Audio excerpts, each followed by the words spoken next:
Welcome, friends, to another of our monthly Global Capitalism presentations. As always, this evening is presented jointly by the Left Forum and by Democracy at Work. We present them as a way of summarizing and focusing the ongoing research that particularly Democracy at Work is engaged in producing through its media productions and so on. I want to apologize. We've had some scheduling adjustments having to do with organizational shifts last year, 2023, but those are behind us, and we anticipate no further scheduling adjustments going forward. The topic today is Europe. Where is Europe? What is happening? And obviously, we wouldn't have talked about this if we didn't think very important things are happening. And they're happening to a very important part of the world. Arguably, the last several thousand years have given that part of the world, Europe, an outsized importance and influence on events across the globe. And it has been the focus, if not the center, of much of recorded history. We think that is changing now in a way we have not seen for a very, very long time. Indeed, when I thought about a title for today's program, the one that I ended up with, although I'm not stressing it because I don't want to depress folks, is Europe 2024 Disunity, Decline, and Despair. It is negative. I'm not going to pretend otherwise. And I don't think I would be much use to you if I did pretend otherwise. After all, most of the people running the societies, the political leaders of Europe these days, are very busy talking as if they were in an infinitely better situation than in fact they are, as you will see as we go through this argument. Europe is the most important ally the United States has. That's another reason to give it attention. And Europe is still an important player, even if the role it now plays is the one we're going to show you as we go through. Very important that people understand it, and it's a very underappreciated part of life around the world. It's a part of the world that gets very little attention compared to what are now the major global political and economic players, which tend to be the United States, China, Russia, and so on. Indeed, they're all part of this story of the disunity, decline, and despair circulating all around and through Europe. Before I jump into the topic, though, I want to respond to a flood of communications from many of you, asking me to comment on the extraordinary televised interview by Tucker Carlson of Vladimir Putin, the president of Russia. I'm not sure exactly what it is you kindly thought I might say about it that would be new or different, given how much attention it has already gotten. So here are a few very quick responses. I did watch it. I did take notes. I did find it interesting. I didn't particularly find it interesting because of anything that was new or a bombshell that Mr. Putin revealed. If there were these new things, I didn't catch them. Most of the important points he made, I have seen made either by him or others in the Russian government, or still others outside the Russian government, for months now. What was new and different was the spectacle of a well-known American reporter, Carlson, interviewing for a long time the leader of Russia. That is very rare. And by the way, that's one of the most important things about this event, that something which shouldn't be rare has been rare. Well, why shouldn't it be? The United States is effectively at war with Russia through a proxy, Ukraine. Russian soldiers are fighting with Russian equipment with the backing of the Russian government in Ukraine. And the Ukrainian military, with lots of financial, material, and personnel support from the United States and its European allies, is fighting against the Russian army. That's a warfare situation. And the American public, like the Russian public, like publics everywhere, need to know and deserve to know as much as possible what is going on here, what the different sides want, believe, assert, claim, fear, so that we can all make as intelligent a decision as possible about whether to allow this horrible killing and destruction to go on or not. And yet the sad reality is that for reasons I've never understood and do not admire, to say the least, the American public is deemed by the American media and the government to neither be able or to deserve to hear and see what the other side thinks. I find this just a shade above childish. It's what I call the advertising mentality that has extended into an area where there shouldn't be advertising. When war is involved, when destruction is involved, when people being hurt or killed is involved, we need to know honestly what's going on. We need to hear all the relevant sides of the issue. We make up our own minds, of course, but we don't do it faced with advertisers who tell us only what they want us to know and hide from us what they don't want us to know. It's true, I begin with the assumption that all the goodness doesn't reside on one side and all the badness on the other. I outgrew that idea when I was a little kid, thanks to my parents and wise adults around me. I don't want to go back there, and I don't think most people do. I understand that Mr. Putin, unlike, say, Mr. Biden, will have a different view of what's going on in Ukraine. They are at war. They differ. I get that. I would like to hear what they have to say so that I can make up my own mind. I have not had an opportunity to hear what Mr. Putin has to say at any length. That has not happened, which is why Tucker Carlson did that.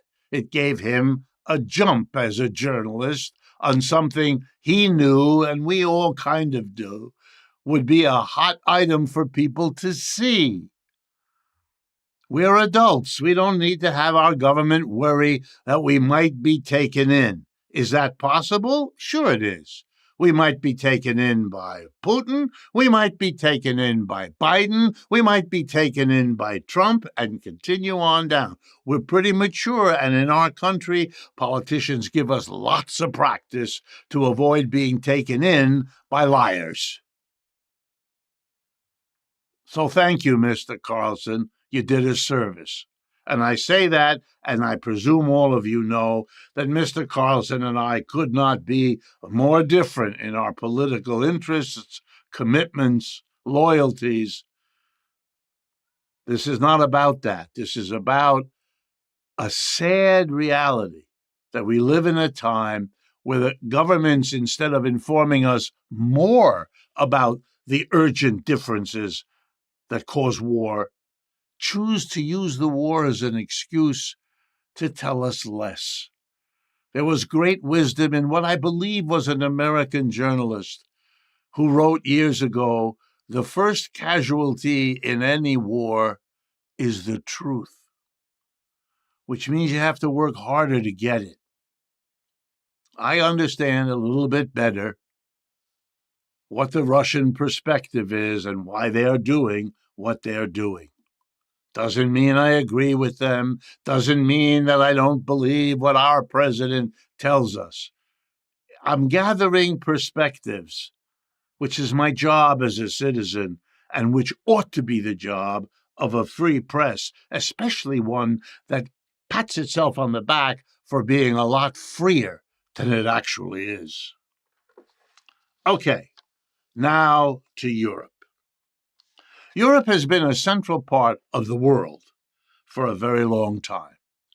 You can go back at least as far as Rome, the time when, because of something happening in Europe, Christianity and Rome and the church, we literally date our years.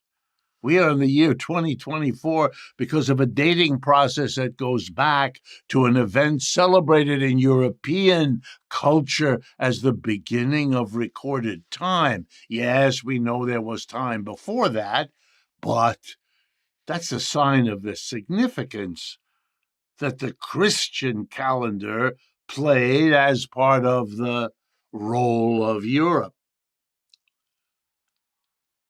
Europe was a place of budding nation states very early. Europe was a place of efforts to unify diverse populations early in human history. Not the only place, but an important one. Europe was dominant for the last 1,000+ years. It had certain advantages geographically, particularly Britain, the island off the coast. Technologically, the seafaring skills that an island population often develops. Europe became the colonial master of most of the rest of the world, unifying in a very unequal way the whole planet, which became Europeanized as far as the Europeans could arrange it. Other people were subordinated. Other people were ideologically influenced and shaped. And Europe was calling the shots much of the time. Europe has been a very important place. It's where the Christian tradition really took off. It's where the Christian tradition exploded into the split between Catholic and Protestant, with all of the historic effects of that split that have played themselves out over many, many centuries. Yeah, Europe has been central to the world in a way that it is not anymore. And that is becoming harsher and sharper and clearer every day, which is indeed one of the reasons why it's our topic today.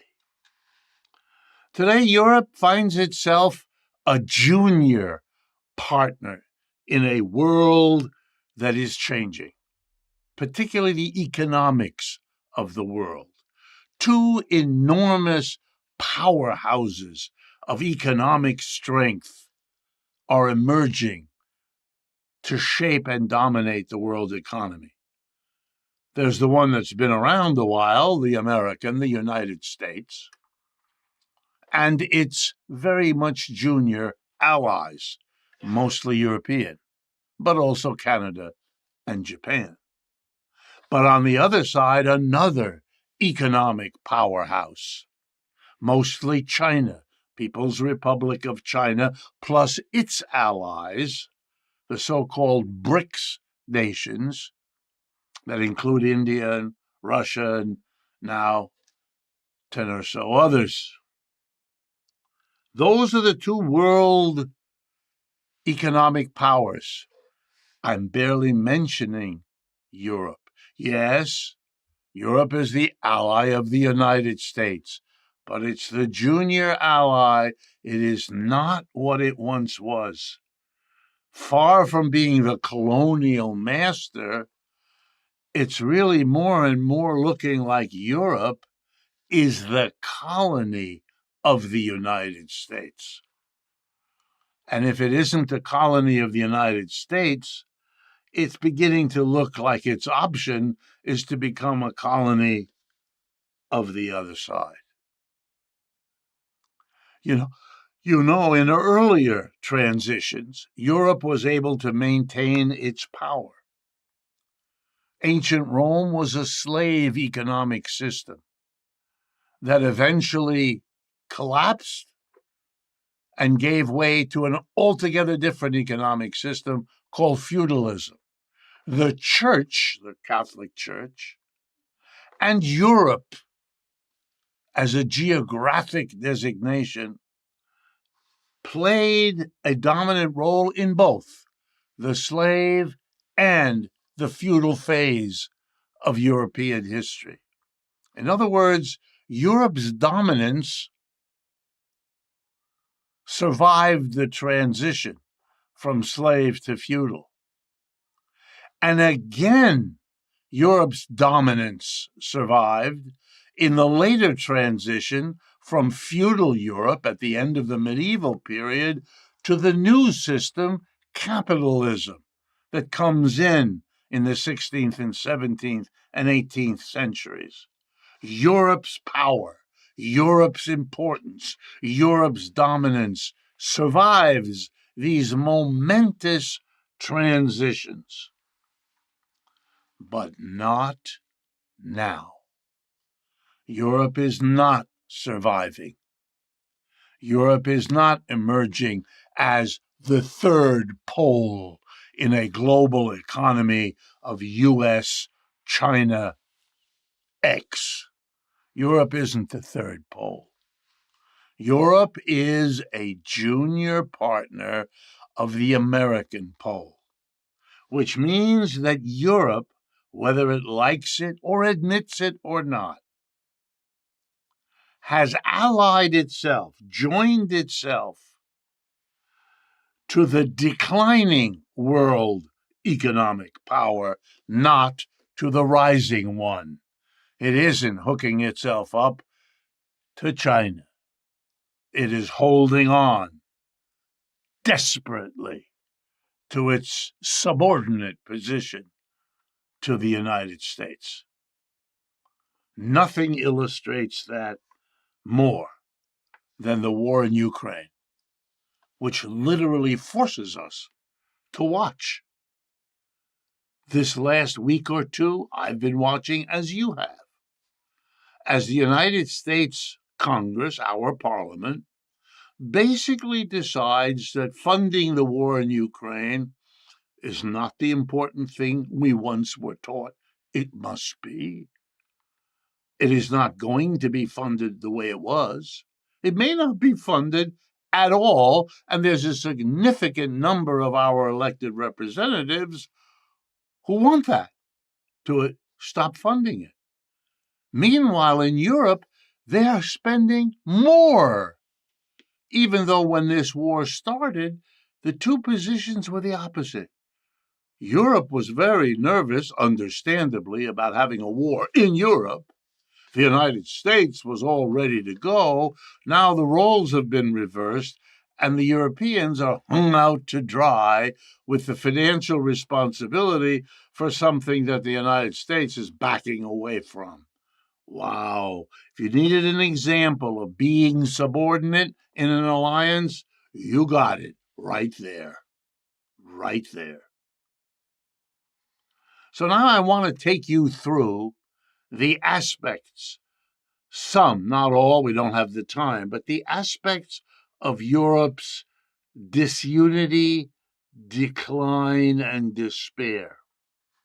I start with the disunity only because That is a stark difference between the United States and China on the one hand, large, geographically dispersed, unified populations.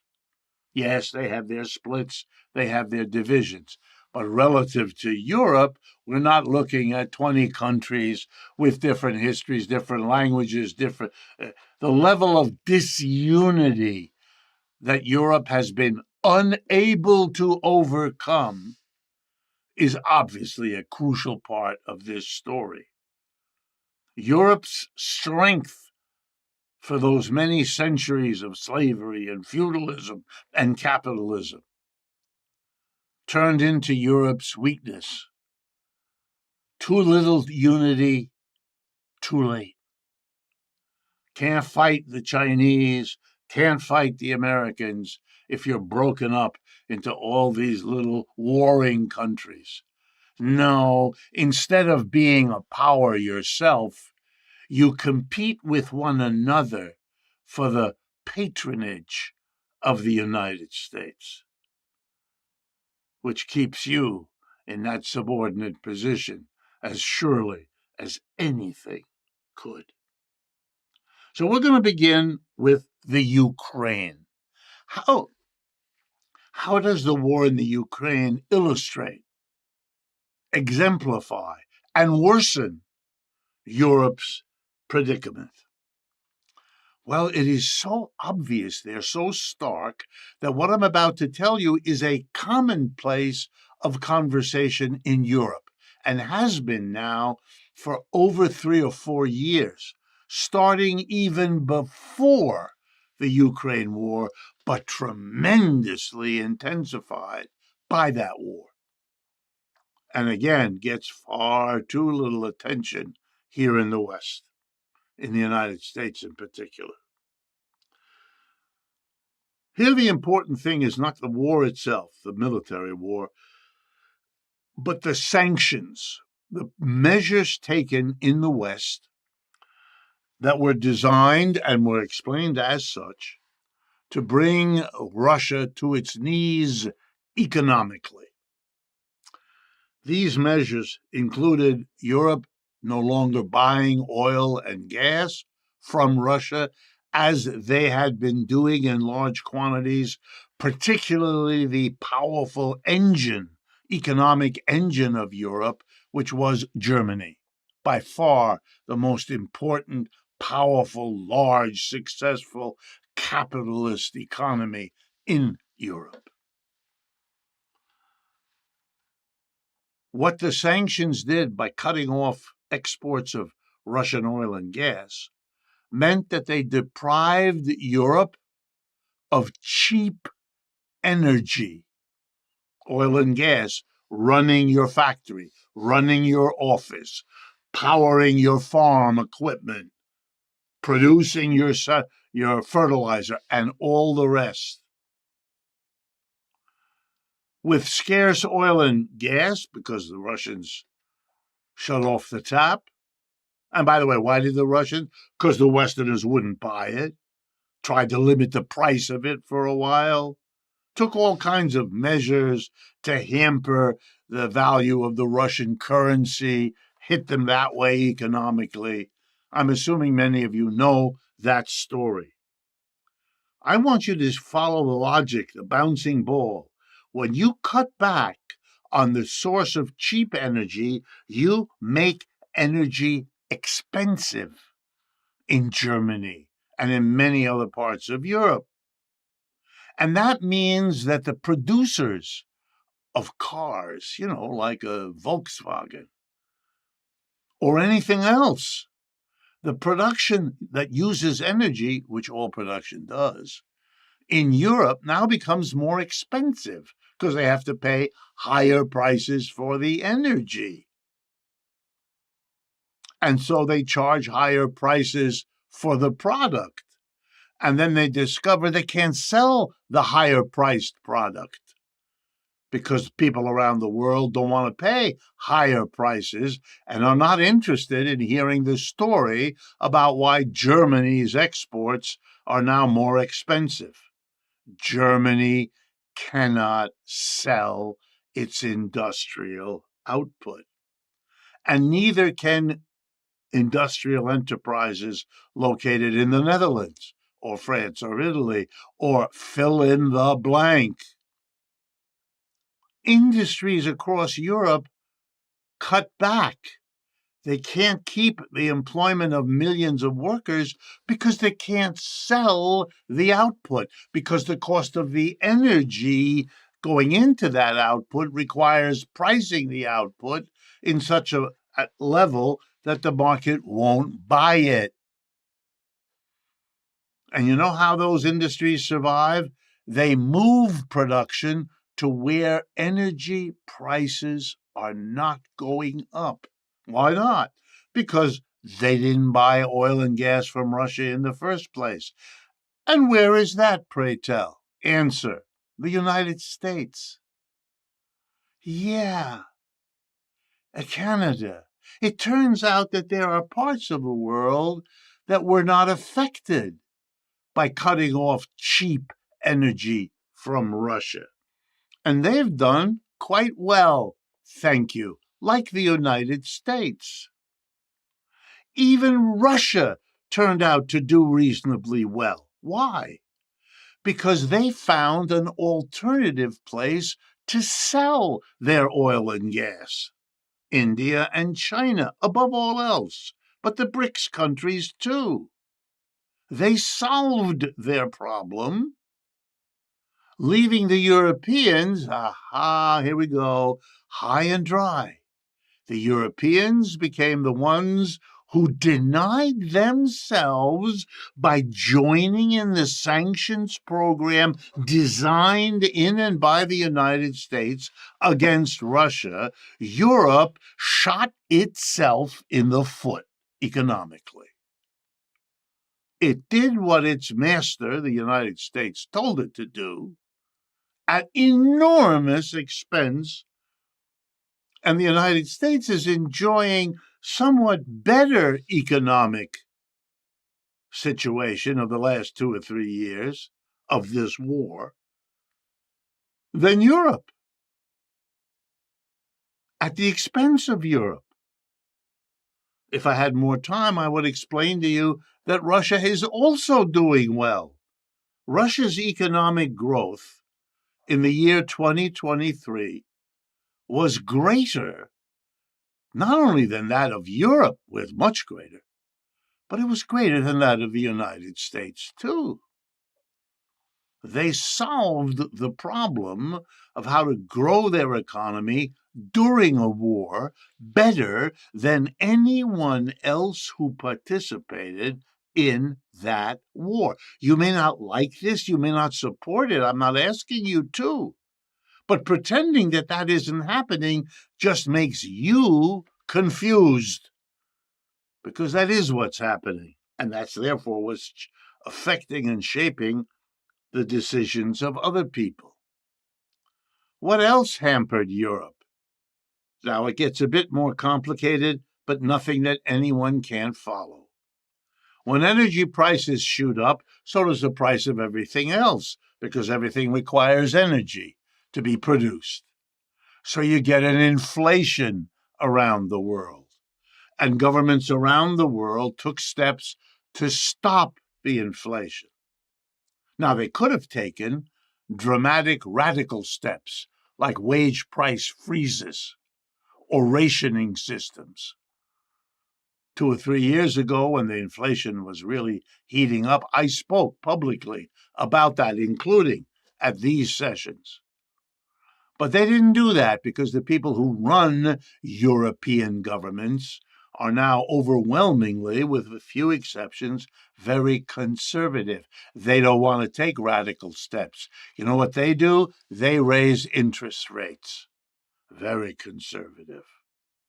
But of course, that means it costs more to borrow money. What does that mean to an industrial capacity, an industrial capitalist in Europe? It means that in addition to the burden of higher energy prices, they now have higher interest rates for any loans they may require. Another disadvantage. when they don't need another disadvantage. It was too much for the Europeans. They could have taken a different step, but they didn't. They marched lockstep with the Federal Reserve in the United States, which refused to talk about wage price freeze or refused to consider any rationing system, only spoke about raising interest rates as if that were the only anti-inflationary policy that the world had ever seen, which is not true. So now Europe was getting whacked by high energy prices and high interest rates. It was too much. But we're not done. One of the things Europeans had begun to do already before the war in Ukraine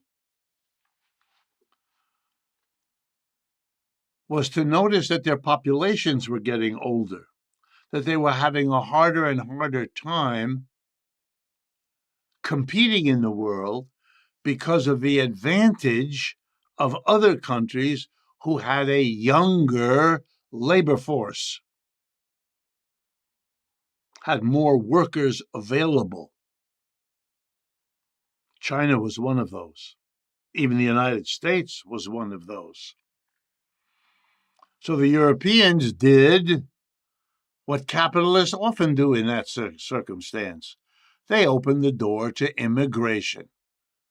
They take advantage of the fact that their colonial countries are far behind, live on a much lower standard of living, are desperate for material improvement in their lives, and will, if they get half a chance, leave Asia, Africa, and Latin America in order to try to get into the European economy.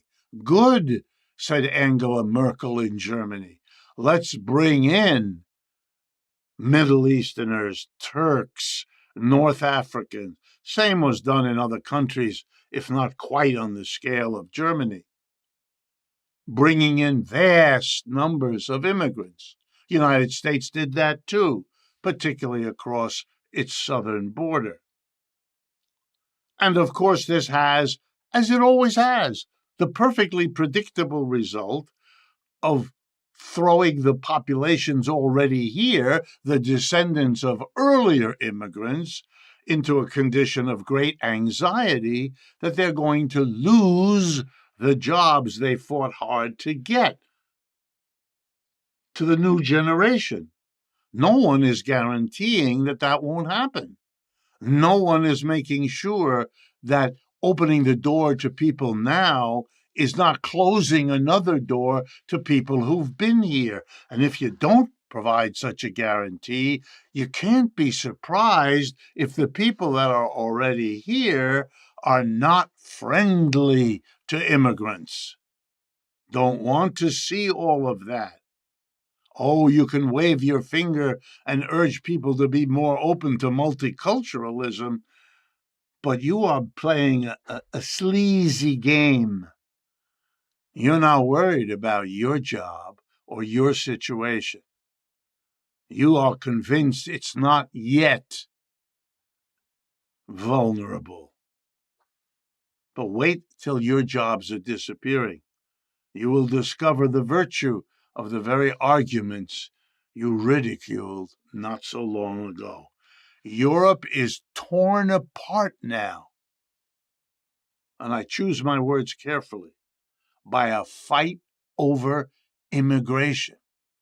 A working class, desperate as it watches industries cut back, shut down, leave, as it watches its capitalist leaders talk about Europe not being a place to do business. You have to go where energy is cheaper, or loans are cheaper, or labor is more abundant. They know what that language means. And then to bring in large numbers of Afghanistani people, Syrian people, Turkish people, Iraqi people, or whatever. No. They know what this is about. They've been there. They've done that. They know the game. And so now you get politicians who see an opportunity that they never saw before. ride the wave of anti-immigrant anxiety. Here in America, we know the game. That's Mr. Trump from day one. He has his parallels in Europe. Mr. Orban in Hungary and many others.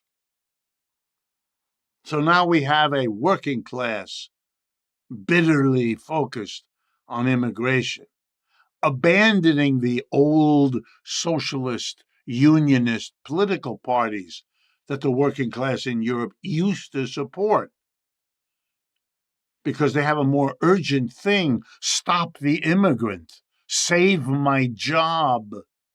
And if the old socialist and leftist parties won't do it, there are new fascistic parties that will. The party in Germany that is now the number 2 party. The Le Pen forces, a power force on the right wing of French politics. The recent election in the Netherlands, and on and on. The signs are everywhere, strangling up progressive politics in Europe, making the situation impossible. All the old leftist politics and policies and parties are in disarray around immigration, leaving the government to the right wing. And who are they? The people who think everything the United States does is correct because the United States is doing it. So the Europeans are all competing with one another to be the new American support country. Now that England is in such terrible trouble that the United States takes them for granted, doesn't have to worry about them, Germany, France, Italy, and Spain look over each other's shoulder, wondering which of them is going to sell out to be the new United Kingdom for the United States next. Europe decided to live and work after World War II under the umbrella of the United States military. Okay, you can make that choice. But if you do, you don't have your own defense industry. Or if you have one much smaller, you're relying on the United States, just as they are in Ukraine right now as I speak to you. And you know what? Then you don't get the benefit of a defense subsidized by the government, which is it can afford research and development. Many of the important technological breakthroughs of the last half century have been achieved by government subsidy working through the defense or war departments of countries. Russia and China have such an operation going big time. And the United States, that's the biggest example in the world. And you know who's not doing it to a significant extent? Europe. Yeah. And that's why technologically they're behind both the United States and the Chinese-Russian alliance. No, Ukraine has shot itself in the foot. It is now suffering beyond all words. Well, I used to say beyond all words, period. But watching what is going on in Gaza shows you yet another breakdown of the system where it isn't working and allowing the destruction of people that's not necessary. Had Mr. Tucker Carlson been able to interview Mr. Putin 2 years ago, 3 years ago, regularly, maybe the pressure for a negotiated settlement would have been greater than allowing an entire country to be decimated, which is what's happening slowly to Ukraine and quickly in Gaza. Ceasefire in both places would make a lot more sense, above all for the people who live and suffer there. Okay, the second way I want you to see or get at Europe's decline has to do with the resurgence of an ideology that we saw last in Europe when it was threatened once before with historic decline. The Great Crash of 1929, known in the United States as the Great Depression, also hit Europe devastatingly in Britain, France, Germany, Italy. You cannot make sense of, you cannot understand the rise of fascism in Europe other than by virtue of the Great Depression. It hits in 1929. Hitler is invited to form a government in Germany in 1933. One leads to the other. Europe was threatened with collapse. In the last two national elections in Germany, before Hitler is given the government, the combined vote of the German Socialist Party and the German Communist Party was about 50%. The German working class was split.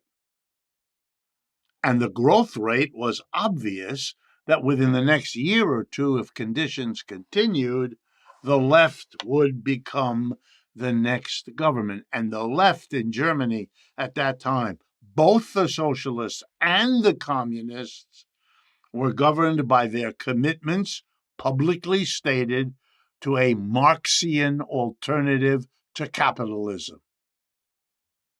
Wow.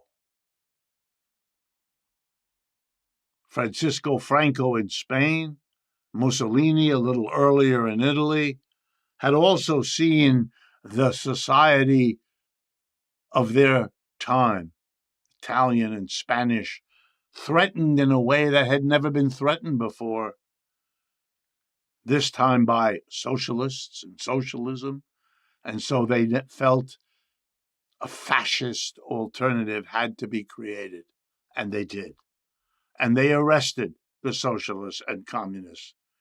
They deported many. They imprisoned many. They killed many.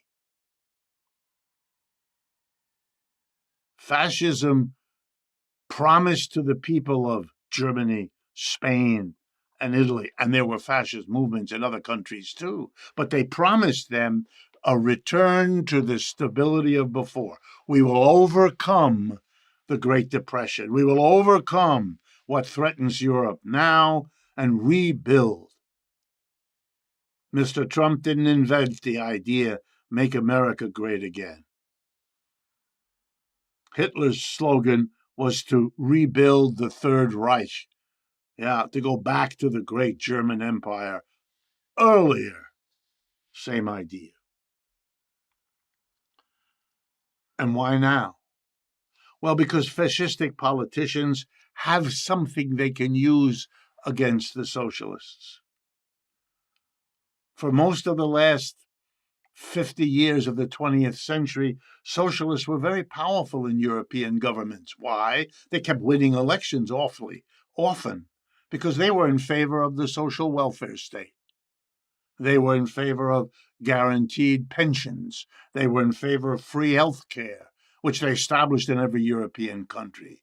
They were against capital punishment, which they abolished in every European country. They were in favor of free education, and on and on and on. And that was what the people, the working classes, wanted, and that's why socialists won. Fascists were associated with the horrors of the Spanish Civil War, of Mussolini's reign, and of Hitler. So how could fascists, including people who call themselves neo-Nazis, lest anyone be misled, how could they have a chance today? Because they found something to do an end run around socialists. They found this immigration issue. They could tell the people of Europe what they half knew, what they half feel every day, the despair, the decline, the disunity, and say we can overcome it if we simply cleave to our, get ready now, Christian white culture. Should sound familiar to an American audience because we have exactly the same thing here. Our problems are different, but they're serious. Yeah, we are one of the great powers, but we are also in the United States threatened by a new world order in which the United States is going to play number 2, not number 1. And that is having very parallel events. So Europe is caught. Its politicians are the handmaidens of the United States, will do whatever the United States tells them. They have to bring in the immigrants because their country's economies can't survive otherwise, but they can't do that because the mass of their own working class is too threatened by that, which gives an opportunity to the fascistic politician. They're stuck. They can't move. And it feels that way in Berlin and Paris and London and Rome and Madrid. Young people don't know what to do, where to go, what to believe.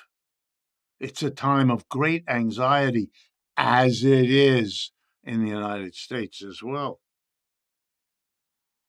And as all of this plays out, there's the relentless drumbeat of the economic system. What do I mean? China is knocking down all the economic walls. Europe is getting ready for the arrival of the Chinese automobile. Mass-produced automobiles at an enormously cheaper price than anything that can be done in Europe. VW knows it. Citroën knows it. Fiat knows it. Ford and GM know it. And there's nothing they can do unless they change the rules of the game, which they're trying to do. Hold back the technology being pioneered in China.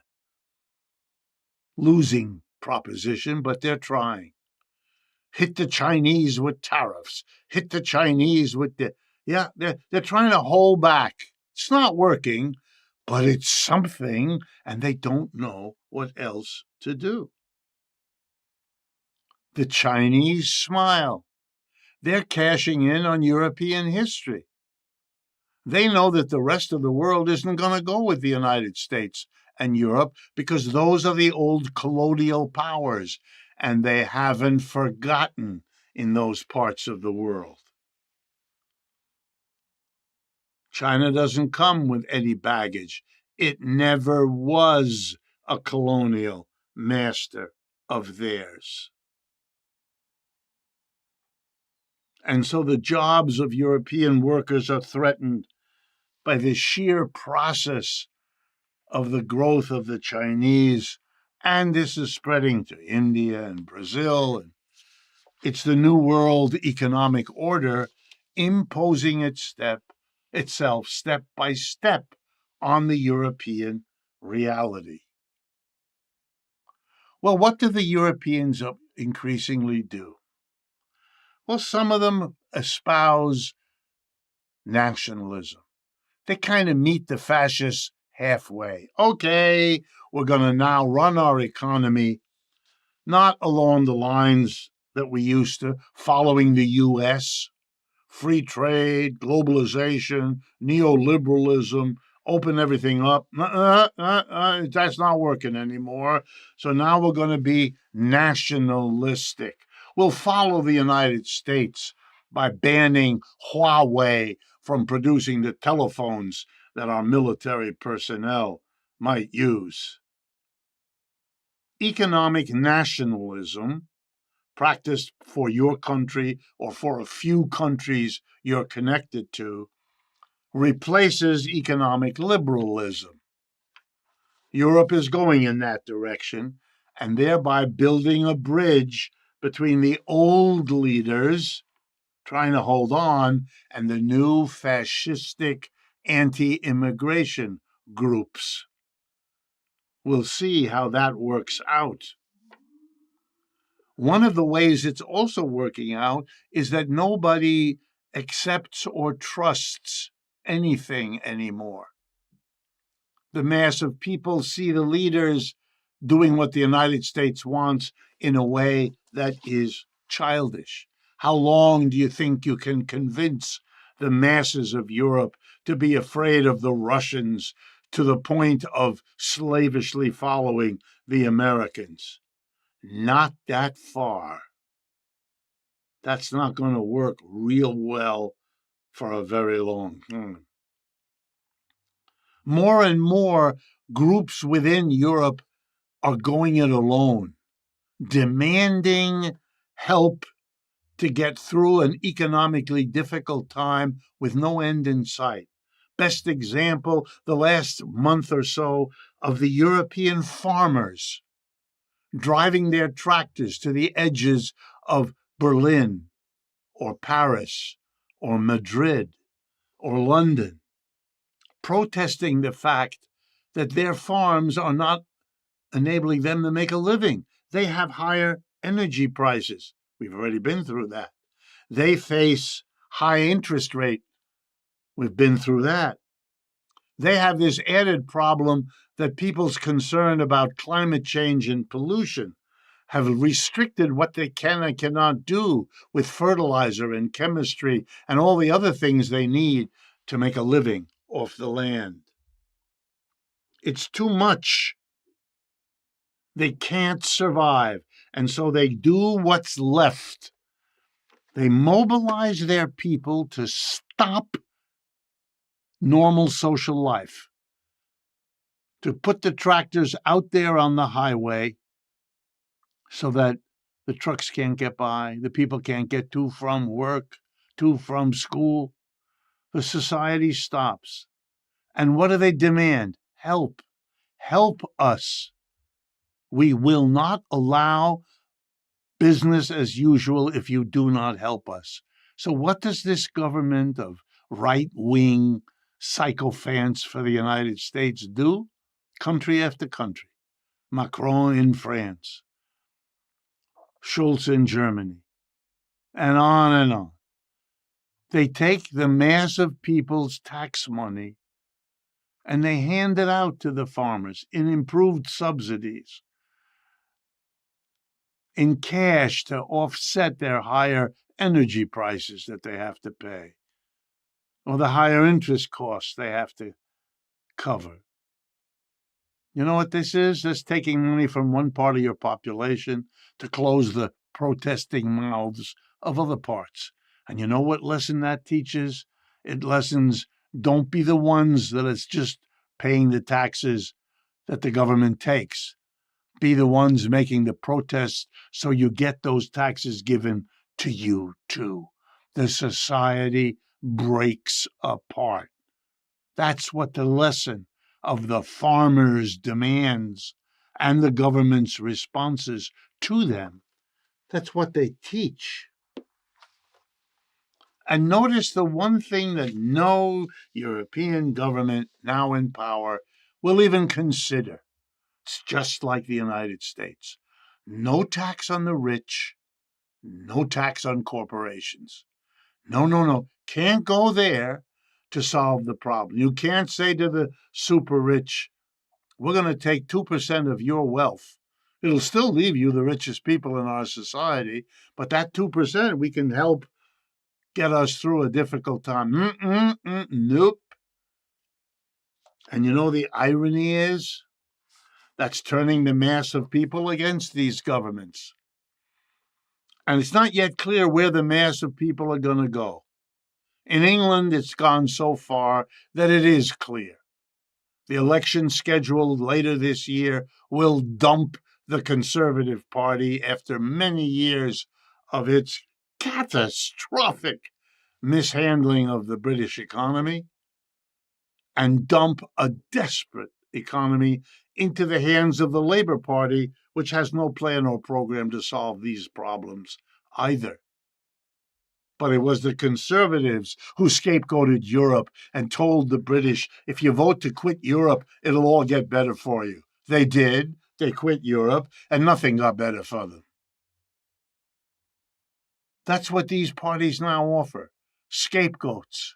Everybody can shut the door on immigrants, or shut the door on Europe, or shut the door, fill in the blank. Doesn't solve your problem because you don't talk about your real problems. That's left to commentators like this one. Because the rest is make-believe. The rest is a Europe and a United States, but it's mostly Europe right now, unable, unwilling to face its own rising crescendo of problems. Keir Starmer in the British Labour Party has no solution. Neither do most of the other left-of-center political parties. They talk about having the government come in and do some social welfare. They've been doing that for a century. That's no longer enough. That's not a change. That's not a reorganization. That's not a response to the network of problems I've tried to summarize. Europe is declining, and Europe is disunified internally in its countries now as badly, if not more, than among one country relative to another. That's why despair is the mood overcoming more and more people. The irony of ironies, the excluded political player in all of this, the left, the traditional working class left, the backbone of the British Labour Party once upon a time, and of the socialist and communist and other anti-capitalist political parties in all of Europe. They may yet surprise us all by inheriting this unbelievably depressing mess. Meanwhile, the world watches and says to itself, it cannot understand how you could destroy a country like Ukraine, which is what the last 2 years have been doing, any more than you could have imagined the level of mass human destruction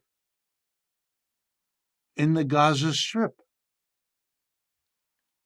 These are signs of a society that is unable to analyze its problems, define its different perspectives and needs, and work out compromises which, however imperfect, however temporary, do at least prevent the mass slaughter, maiming, wounding, starving of tens or hundreds of thousands of people. We thought, we who are Europeans, and I count myself among them. I was born in the United States, but my parents were European.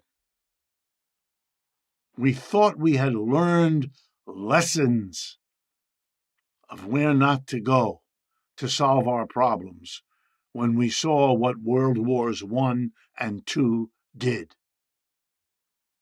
But it turns out we haven't learned the lessons yet. Maybe by looking at them a little harder in the face and with a little more honesty and a little less advertising mentality, we'll be able to see enough to stop continuing on a road as disastrous as the one we are on. Thank you all for your attention. I appreciate it. I'm glad that we are back on schedule, and we will look forward to announcing to you and presenting the next monthly Global Capitalism presentation. Thank you.